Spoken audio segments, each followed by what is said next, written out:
Antes una moda era más larga, antes una innovación era más sustancial y más poderosa a lo largo de algún tiempo, pero ahora se consume muy rápido, ¿no? Y eso es lo que se llama la aceleración, ¿no? Sí. Que la gente siente y que yo creo que no, en vez de llamarlo aceleración habría que llamarlo superficialización de las relaciones. Entonces, ahí dentro la innovación casi siempre, la sensación que tengo es que la gente confunde la innovación con la novedad.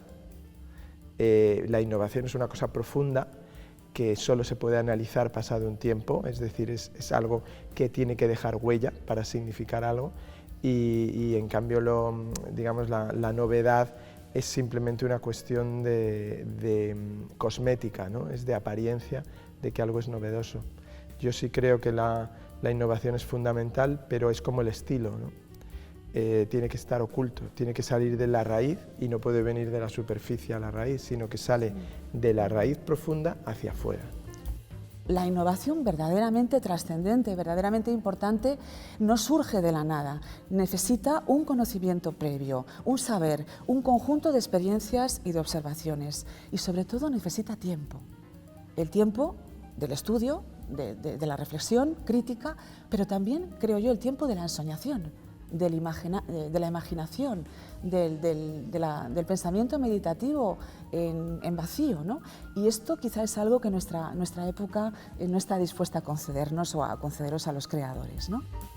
Tendemos a pensar que hay mucha innovación en el mercado cuando en realidad hay muy poca, es decir, innovaciones reales, es decir, innovaciones que realmente triunfan. Piensa que en los últimos años, con bastante, digamos, consistencia, de cada 10 lanzamientos que se producen en el mercado nuevos, 8 fracasan casi de inmediato. Por tanto, digamos, de 10 intentos de innovación, probablemente, no todos ellos son innovaciones, sí. De 10 intentos de innovación, 8 fracasarían y por tanto no son innovaciones. Hay mucha ocurrencia o mucha ideíta o mucho invento que se confunde o que se camufla con el nombre de innovación y no es innovación. Luego hablaremos, supongo, de la tradición, pero yo lo que pienso es, hombre, el destino o el cielo de cualquier innovación sería convertirse en tradición. Es decir, una innovación consolidada se convierte en tradición y pues, los bolígrafos Bic, ¿no? Eso que en su día fue claramente una innovación, pues hoy es un clásico, pero esa es la innovación real, ¿no? Entonces, y eso es muy poco frecuente.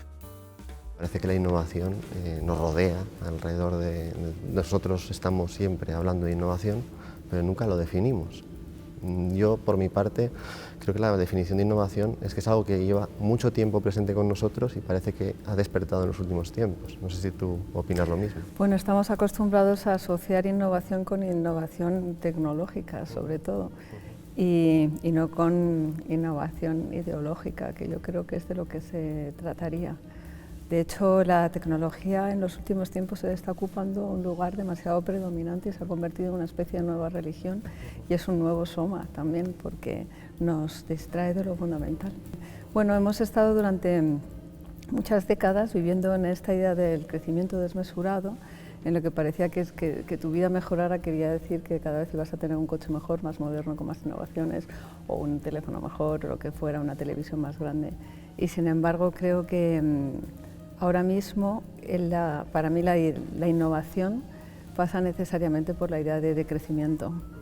Ya no es el crecimiento es destructivo, creo que hay que decrecer para sostener, para crear un futuro sostenible.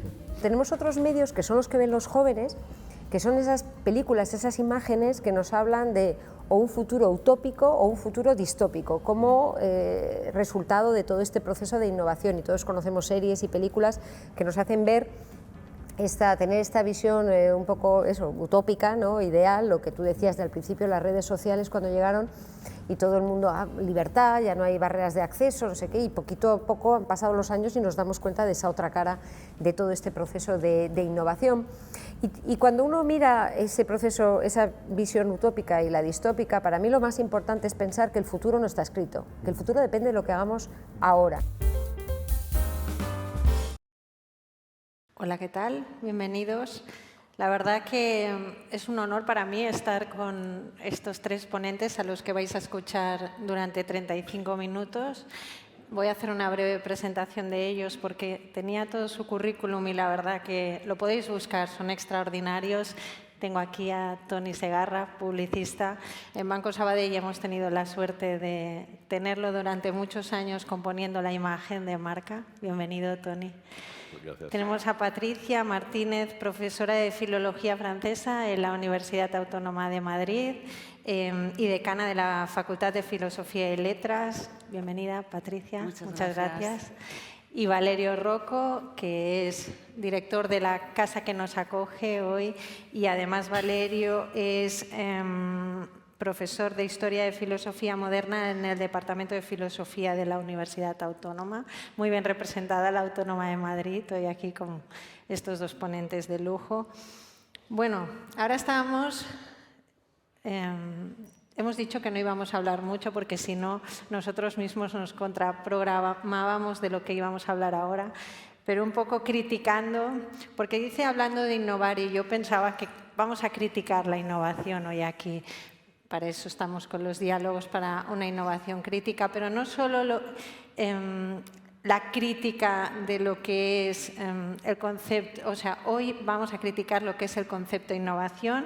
He intentado hacer preguntas aglutinando un poco o resumiendo lo que los diálogos nos enseñan, de alguna manera. Antes comentábamos con Valerio que nos proponemos en este primer bloque de diálogos sacar como un extracto de todo lo que hemos aprendido con el concepto de innovar y cómo trabajar, ¿no?, la innovación. Bueno, Valerio, voy contigo. Me gustaría que nos contases ¿cuál es el propósito? ¿Cuál fue el propósito cuando os proponíais poner en marcha esta iniciativa que busca generar este debate y reflexión?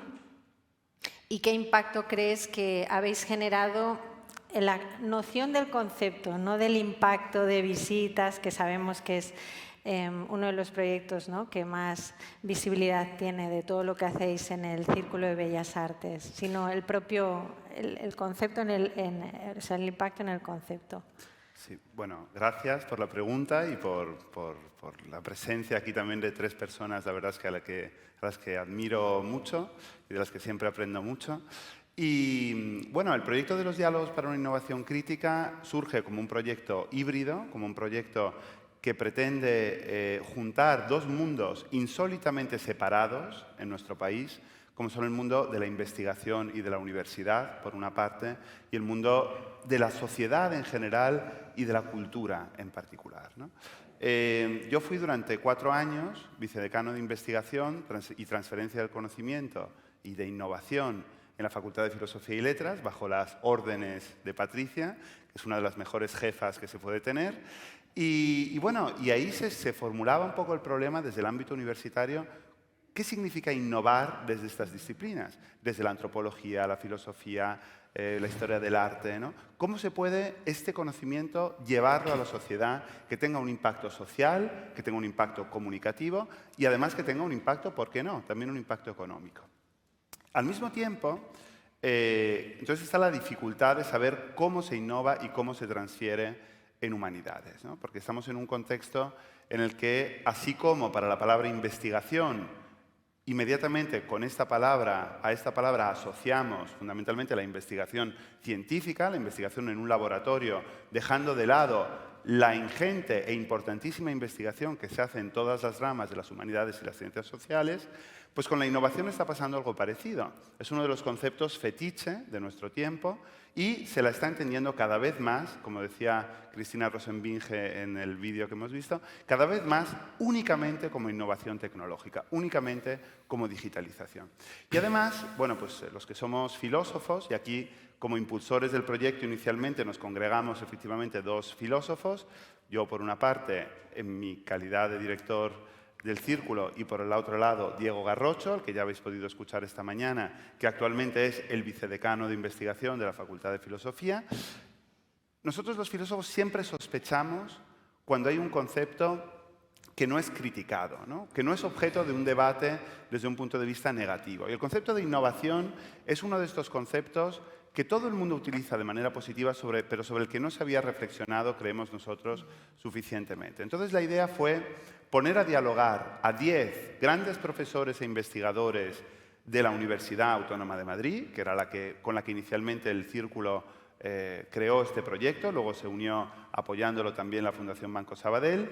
Como digo, 10 profesores e investigadores de diferentes ramas de humanidades de esta Facultad de Filosofía y Letras, con 10 personalidades de diferentes ámbitos de la cultura y de la sociedad en general, ¿no? Hemos visto aquí algunos, tengo aquí la chuleta para no olvidarme de ninguno, pues David Trueba, Mara Torres, Cristina Rosenbinge, María Folguera, Sacha Ormaechea, ¿no? Por lo tanto también en el ámbito de la cocina, Nerea Blanco, gran divulgadora de la filosofía a través de la marca Philosophers, Nadia Calviño, como hemos visto aquí, Ana Iris Simón, ¿no? la escritora que está ahora mismo en boca de todos, Toni Segarra, y luego vamos a grabar la semana que viene el último diálogo con un invitado estrella, que no se puede desvelar todavía, pero que es un nombre pues, de altísimo nivel y además de gran actualidad, ¿no? En estas conversaciones, como se ha visto, entre estos profesores que hablaban de la innovación en sus respectivos ámbitos, en arqueología, en antropología, en estudios árabes e islámicos, es decir, en todas estas disciplinas, se generaban unas discusiones de enorme calado intelectual con estos otros protagonistas de la innovación en diferentes ámbitos de la sociedad. Para terminar de responder a tu pregunta, Sonia, yo creo que el impacto en la reflexión acerca del concepto para mí ha sido extraordinario y que nos ha permitido ver las posibilidades, pero también los límites de este concepto y entender cuáles son sus relaciones con el concepto de tradición, con el concepto de tecnología y con muchos otros que son importantes para entender nuestro mundo hoy. Muchas gracias, Valerio, y de eso vamos a hablar ahora.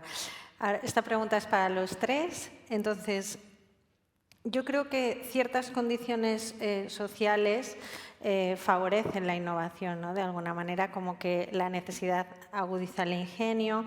La innovación se acostumbra a asociar a la idea de progreso, pero sabéis que no siempre lo es, ¿no? Esas ideas que de repente salen y en las que se invierte mucho dinero y luego resultan nada, por lo tanto no generan progreso, y búsqueda de nuevos métodos, conocimiento que lo antecede y demás. Me encantó una cosa que comentaste, Toni, que es que dices que en publicidad las personas o los personajes tienden a una superficialidad permanente. Yo creo que vivimos en una sociedad que tiende a esa superficialidad, ¿no? No vamos a entrar a hablar de cómo estamos, no estamos, pero yo lo que os quiero preguntar, el contexto social actual, con esa innovación quizás muy rápida y no siempre certera, con esta superficialidad a veces, ¿no? En las noticias, en los discursos, invita a la innovación. ¿Y creéis que el propio contexto reta a generar beneficio para el bien común o es esa innovación egoísta, superficial? ¿Qué opináis de esto? Bueno, pues yo en primer lugar quería decir que estoy encantada, que es un placer estar aquí, agradecer la invitación a Pública, agradecer la hospitalidad al Círculo de Bellas Artes, el apoyo a la Fundación Banco Sabadell y, bueno, pues felicitaros a todos por esta jornada, felicitar también a los organizadores, a los conceptores de estos diálogos sobre innovación crítica, porque creo que este ciclo en sí mismo ha sido innovador, tanto por el formato como por el planteamiento que acaba de explicar muy bien Valerio, que rompía, ¿no?, esa compartimentación tradicional de un lado el sector profesional, empresarial, de otro el mundo de la academia, y creo que es muy interesante que se produzcan espacios de encuentro, de interacción entre ambos, que pueden ser muy productivos, muy innovadores y muy creativos. La Facultad de Filosofía y Letras se siente muy reconocida en este tipo de interacciones, de encuentros, porque la Facultad de Filosofía y Letras de la UAM, por su naturaleza, por su organización académica, es un centro que agrupa todas las disciplinas, todos los ámbitos de conocimiento de las humanidades y las ciencias sociales. Yo creo que es una de las pocas universidades públicas españolas que tiene una facultad donde estamos todas las disciplinas humanísticas conviviendo, y por lo tanto esto favorece mucho esta convivencia, esta cercanía en una misma estructura administrativa, favorece mucho la creación de equipos interdisciplinares, transdisciplinares. Nos estamos acostumbrando a trabajar de manera interdisciplinar. Y también quería decir, porque esto creo que es muy interesante para las personas que se preocupan por la cultura, por la gestión cultural, por el papel que tienen que tener las humanidades y la cultura en las sociedades contemporáneas, que nosotros participamos también en una alianza europea que se pone en marcha con el proyecto de creación de universidades europeas que arranca en 2017, cuyo objetivo precisamente es la creación de equipos de trabajo interdisciplinares y transnacionales que creen programas conjuntos para abordar los grandes desafíos de Europa. Es decir, que la propia área europea de educación ya está pensando que las universidades tienen que trabajar de manera transversal en un proyecto para dar respuesta a las preguntas y a los problemas de Europa, y que ahí las humanidades y los estudios de la cultura tienen un papel fundamental que desempeñar.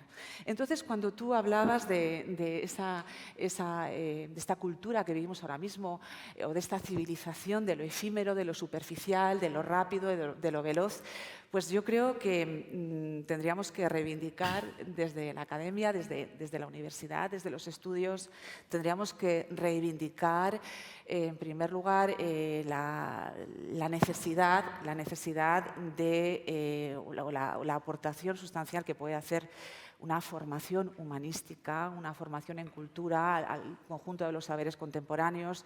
Yo creo que esto es algo que ya, que en un momento dado ocupó el debate público. ¿Qué utilidad, qué función, qué necesidad tienen las humanidades en una sociedad hipertecnológica que está dando primacía a los saberes técnicos aplicativos, a la empleabilidad de los estudiantes que formamos?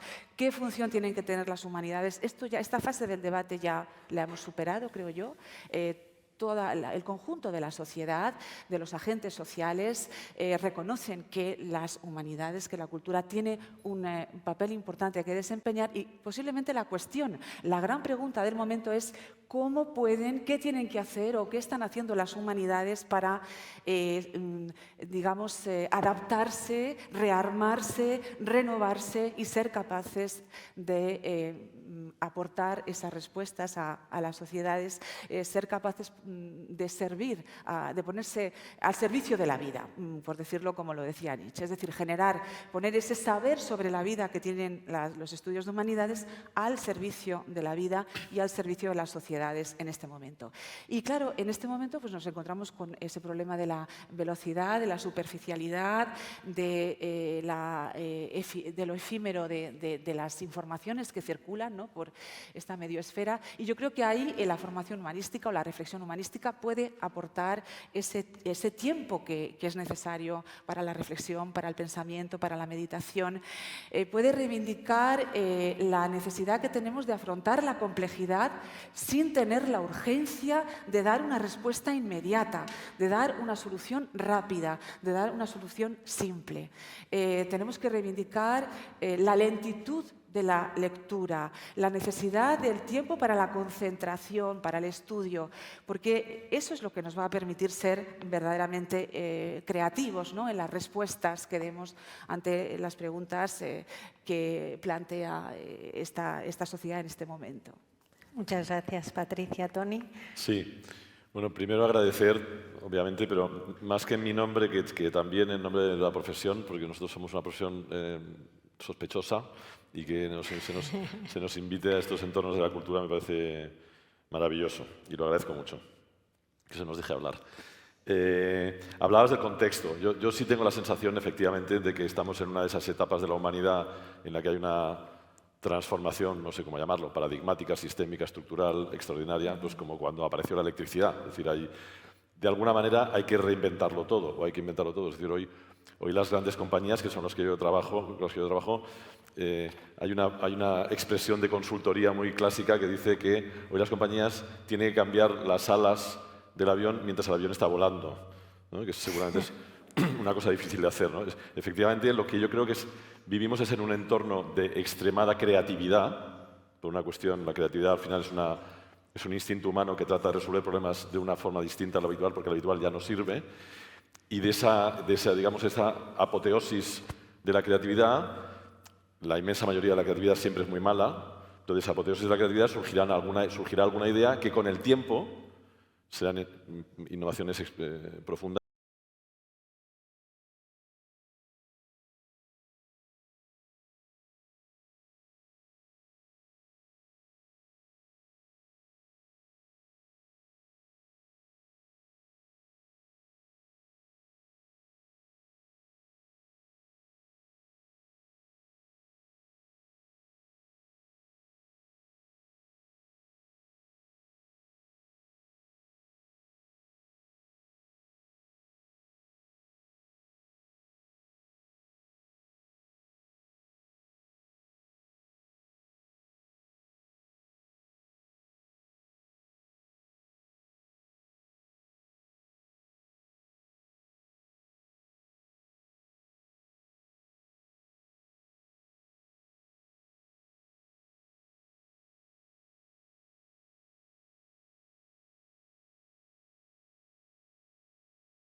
Cultura como creadores es también innovación y por lo tanto tiene cabida en un plan de I+D+I. Recojamos ese guante, vayamos a esa financiación, pero para eso primero debemos convencernos a nosotros mismos y convencer a los demás de que la cultura es innovación. Sí. Yo añadiría lo que está señalando Valerio, que quizá las políticas científicas ahora mismo no están dando respuesta a un problema, que yo creo que es un problema de civilización, de modelo de civilización y de cultura que tenemos las sociedades contemporáneas y que sintetizaba muy bien Rafael Argullol en un artículo reciente cuando decía que la cultura ahora mismo es como un gigante cojo, que tiene la pata científica y tecnológica muy alargada y tiene una pata espiritual y moral muy corta, ¿no? Es un desequilibrio que es realmente un problema que tenemos que afrontar y que está requiriendo que, bueno, del mismo modo que las humanidades se han sido capaces de abrir desde dentro sus disciplinas y ponerlas a dialogar entre sí, pues que también el conocimiento científico de una parte, la comprensión científica del ser humano y de la vida, agregue esa dimensión cultural que es imprescindible para construir una comprensión total de lo que es la vida, ¿no? Las ciencias naturales se agregan, se apropian de la noción de bios, de vida, pero realmente se apoyan en un desconocimiento cultural e incluso ontológico de lo que es la vida, ¿no? Y del mismo modo, pues como ocurre con la tecnología, con las nuevas tecnologías.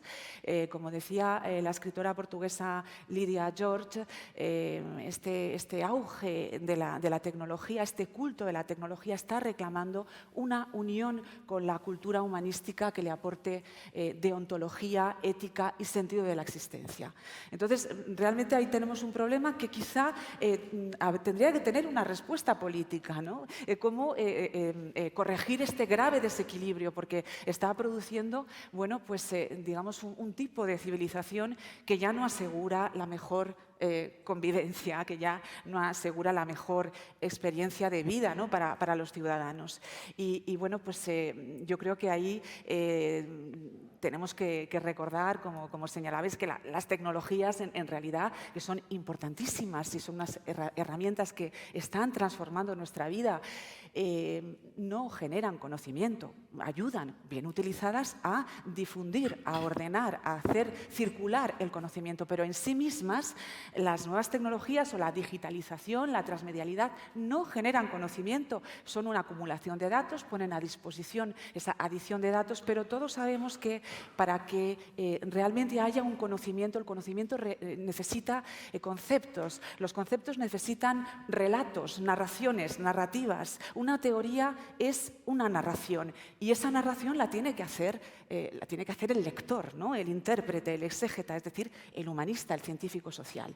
Por lo tanto, hay que relativizar esa potencia que tienen las tecnologías para generar conocimiento y, por tanto, innovación o conocimiento nuevo y recordar el papel fundamental que tienen los científicos sociales y los humanistas como organizadores de esos datos, de esa información y como constructores de los relatos, de las narrativas que permiten establecer teorías de comprensión, de interpretación de la vida y de todo lo humano. Sí, Muchas hombre, gracias. Yo, por añadir, yo diría que efectivamente que esa separación de ciencia y humanidades es seguramente el drama más profundo de la modernidad y hasta hoy de la humanidad. Es decir, o sea, por esa separación las cosas no acaban de funcionar, ¿no? Yo vivo desde hace 30 años en ese debate irresoluble entre lo que no se puede medir, que son los elementos con los que yo trabajo, ¿no? Pues con elementos poéticos, artísticos o emocionales o como quieras llamar, con sonrisas, ¿no? Y aquella necesidad obligatoria de una compañía de medir lo que está haciendo, de medir, de saber el retorno de lo que va a invertir, porque tiene derecho a saberlo y porque además está jugando dinero y el empleo de mucha gente, ¿no? Entonces, en ese debate que no se puede resolver, vivimos desde siempre. Y hoy yo diría que estos problemas de esas compañías que están volando y tienen que cambiar los aviones, lo que tienen son fundamentalmente problemas filosóficos.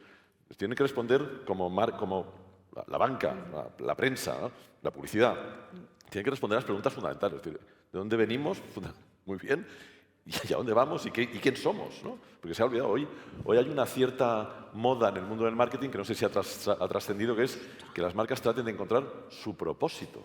Y se ha creado esta palabra, una vez más, digamos, la creación de palabras que además suelen venir del inglés y además en la traducción casi siempre nos perdemos algo, ¿no? Porque no es lo mismo el purpose que el propósito en castellano, ¿no? Pero a mí me sorprende esta idea de ahora hay que inventarse propósitos nuevos para funcionar y para vivir, ¿no? Miremos hacia atrás, seguramente su propósito usted ya lo tenía, ¿no? O sea, y si no lo tenía, no sé muy bien cómo ha llegado hasta aquí, ¿no? Entonces, efectivamente, hay yo diría una necesidad imperiosa, casi de supervivencia, de aplicar un pensamiento no hiperespecializado para equilibrar el mundo, ¿no? Y si puedo añadir algo, pero Sonia, tú eres la moderadora, ¿eh? Claro, no solo la separación, ¿no? Un poco no solo la separación es un drama, sino la clara jerarquía que en la sociedad se impone entre ciencias y letras, ¿no?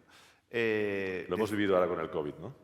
Efectivamente, lo hemos visto ahora, pero lo hemos visto también con el volcán de La Palma, ¿no? Se preguntaba a ingenieros, a vulcanólogos, etcétera, etcétera, sobre cosas como los clásicos problemas éticos de ¿qué debemos hacer? ¿Desviar el torrente de lava para que mate a menos gente o para que destruya menos casas? ¿O respetar la tendencia natural del torrente de lava que se cargarían más casas, pero en el fondo son las que la propia naturaleza o el azar ha marcado? Y estaban los vulcanólogos, los ingenieros, no sabemos qué hacer, llamad a un filósofo. O sea, desde Aristóteles la ética aplicada se ocupa de este tipo de problemas, ¿no? Llamad a los especialistas. Lo que pasa es que no hay una dignificación de estas humanidades. Hace poco, y esto se traduce en pequeños gestos muchas veces. La Semana de la Ciencia que promueve aquí la Comunidad de Madrid, tenía este año un cartel donde había un enorme telescopio, un atractivo microscopio, átomos, etcétera, estupendos, y luego en una esquinita un señor gris, así.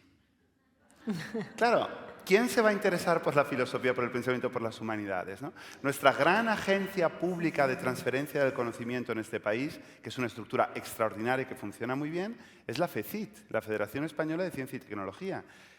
Ciencia y Tecnología, y su actual directora, que viene de las Ciencias Sociales y que es una persona extraordinaria, está proponiendo añadir ahí una H de Federación Española de Humanidades, Ciencia y Tecnología. Ya hemos conseguido cambiar el famoso STEM, ¿no? Las profesiones STEM, Ciencia, Tecnología, Ingeniería, Matemáticas, por el STEAM, ¿no? Donde aparece ahí esa A de artes, que además no hay que olvidar que en inglés arts no es solo artes, es humanidades en general.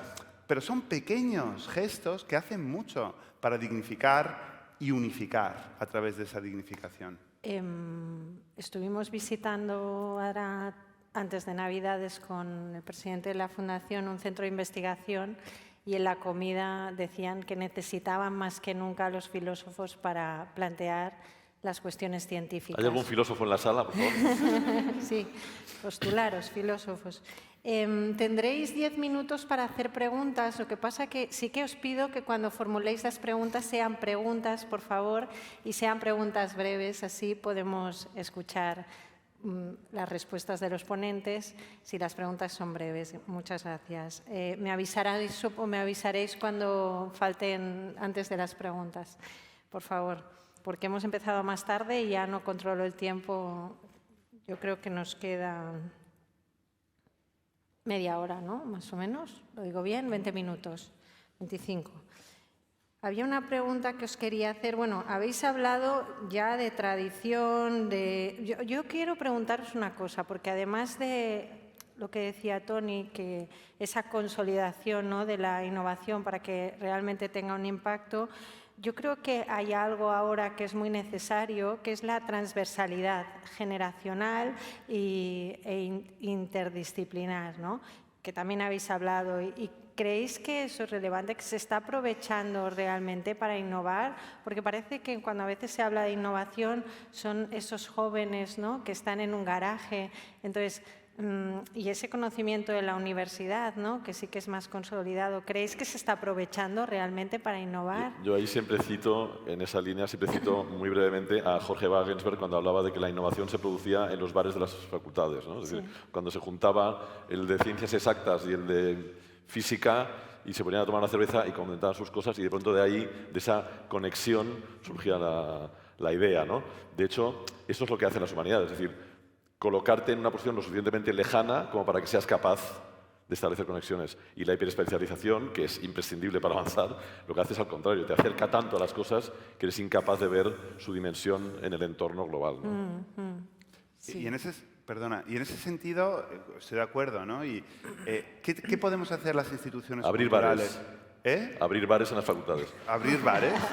De hecho, aprovecho, efectivamente, pero sí, pero también se pueden traer a las facultades aquí, ¿no? Y eso es lo que, por ejemplo, aquí hemos intentado, ¿no? Con esta estrategia I+D+C, que justamente intenta un poco pues, entender la innovación también desde la perspectiva de la creatividad, la cultura, el concepto, la crítica. Muy brevemente, nosotros metemos aquí como grandes condensadores a todas las investigaciones que se están haciendo desde las humanidades sobre un determinado tema, generamos esas contaminaciones, esos encuentros que si no se darían, y ahí salen proyectos nacionales, proyectos europeos, proyectos y divulgación, muchísimas cosas que son fundamentales y que, como dices, no es un bar exactamente el círculo, pero bueno, tiene una azotea muy buena a la que se puede ir después de eso. He pensado en la azotea cuando lo ha dicho Toni. Patricia. Yo estoy completamente a favor de crear bares como espacio de encuentro interdisciplinar, de diálogo, de reflexión, de puesta en común o del pensamiento. Contad conmigo. Y en relación a este asunto de la tradición, bueno, yo creo que aquí abre también un espacio muy interesante, ¿no? En el sentido de que, claro, estamos en este modelo de civilización nuestro, parece que hay un cierto desprecio a un modelo de erudición, ¿no? que se asocia al pasado, que ha quedado completamente trasnochado, que se considera inservible, que está relacionado con la memoria, con la acumulación de un patrimonio cultural, artístico, literario, intelectual, que se deriva de lectura, de experiencia del arte, ese patrimonio personal, ¿no? que viene también de la formación universitaria, académica.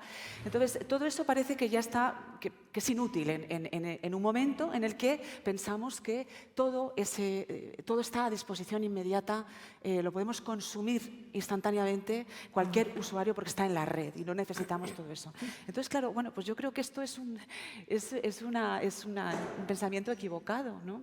Evidentemente nos encontramos ante una tradición apabullante, abrumadora, que es imposible conocer, pero sí debemos, y esa es la función que tenemos, me parece a mí, los docentes o los gestores culturales, los directores de museo, los comisarios de exposiciones, de conciertos, sí debemos ser los guías que vayamos, los que hemos estudiado y nos hemos dedicado a comprender, a conocer todo esto, los guías que vayamos trazando rutas y indicando a los estudiantes, a las personas que se interesan por la cultura, dónde tienen que detenerse, en qué lugar, en qué libro, en qué obra, en qué música tienen que detenerse para comprender algo, para luego ir. Es decir, tenemos ahí una labor de poner un cierto, o por lo menos ofrecer rutas, itinerarios en esa red, en esa estructura reticular que es ya el mundo, ¿no? de la tradición, ¿no? Una tradición que ya no solamente se lee desde una posición lineal y cronológica, sino que se presta a esa lectura reticular, donde podemos hacer pliegues y saltar de un lugar a otro y poner en relación distintos acontecimientos, distintos géneros, distintos lenguajes artísticos, ¿no? Entonces ahí yo creo que es importante la labor del docente y en esa labor naturalmente está la lectura, está la experiencia del arte, de las obras, de los objetos, de las producciones del arte y del pensamiento. Y tenemos que defender la necesidad de una lectura atenta, de una lectura rigurosa. Tenemos que defender la lectura como placer difícil, decía Harold Bloom, ¿no? Que requiere un esfuerzo intelectual, pero que luego tiene una retribución que está en ese placer de haber encontrado un conocimiento crítico y un valor estético, ¿no? Después de ese esfuerzo intelectual. Hay que reivindicar la memoria, tenemos que tener memoria, no podemos vivir sin una memoria, ¿no? Sin un patrimonio de apropiación de todo lo que nos ha gustado, nos ha nutrido, nos ha permitido vivir más intensamente, tener una experiencia mejor de la vida. No podemos renunciar a la memoria, no podemos renunciar también a una cierta forma de erudición contemporánea, ¿no? Tenemos que defender esa idea de que nuestros estudiantes tienen que ser cultos.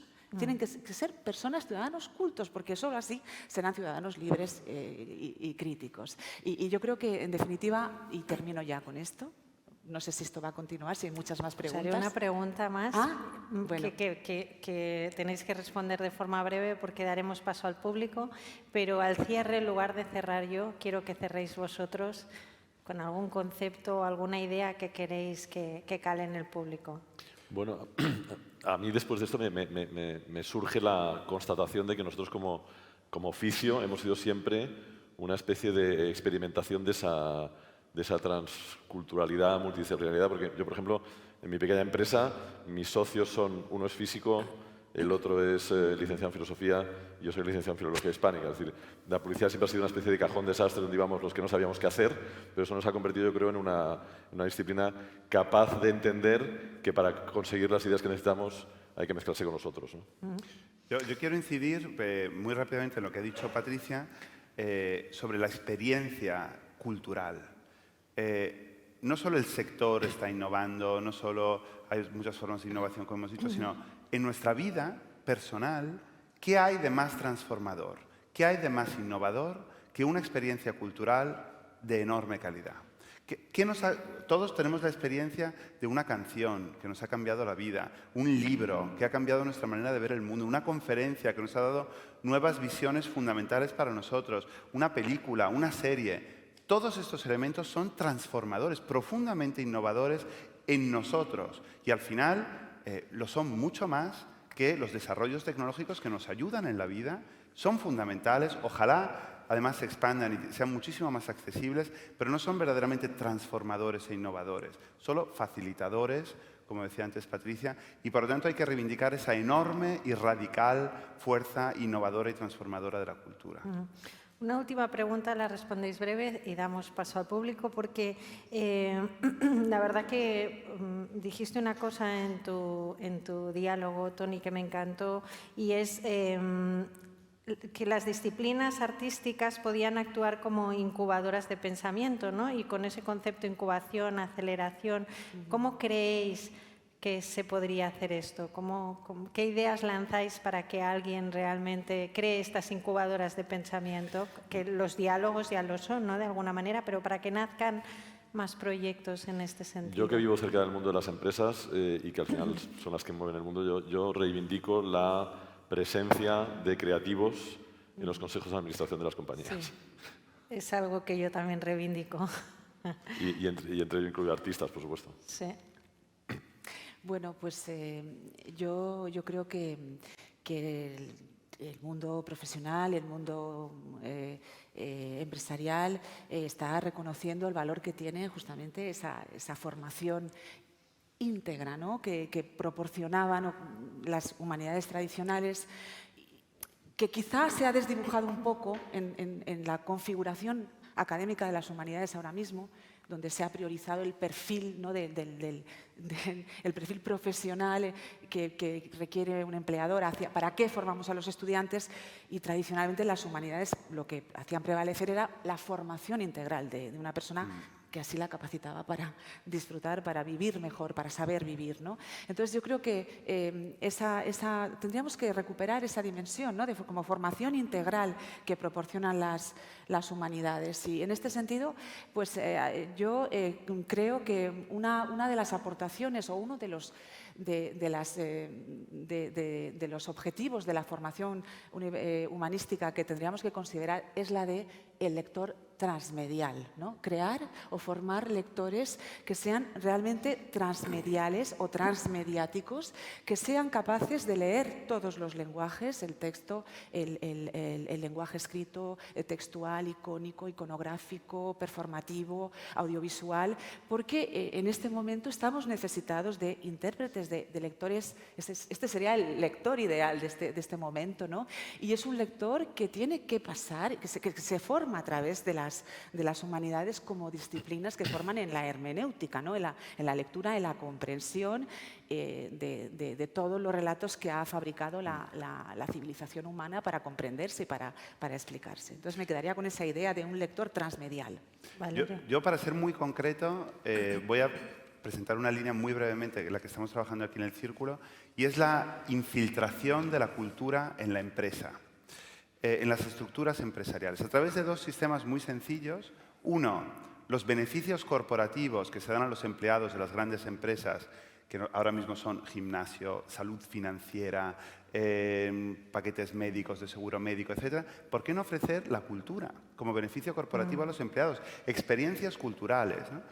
Y segundo, los team buildings que se hacen en las empresas para generar equipos, etcétera, en vez de ir a los karts, en vez de ir al paintball, en vez de ir a beber como cosacos, ir a hacer una experiencia cultural, debatir sobre ella y crecer como equipo alrededor de ella. Nosotros estuvimos aquí en el Círculo a 100 directores de recursos humanos de grandes empresas, les presentamos esta idea, muchas ya están pidiéndonos estos productos y ahí creo que hay una oportunidad enorme para el sector.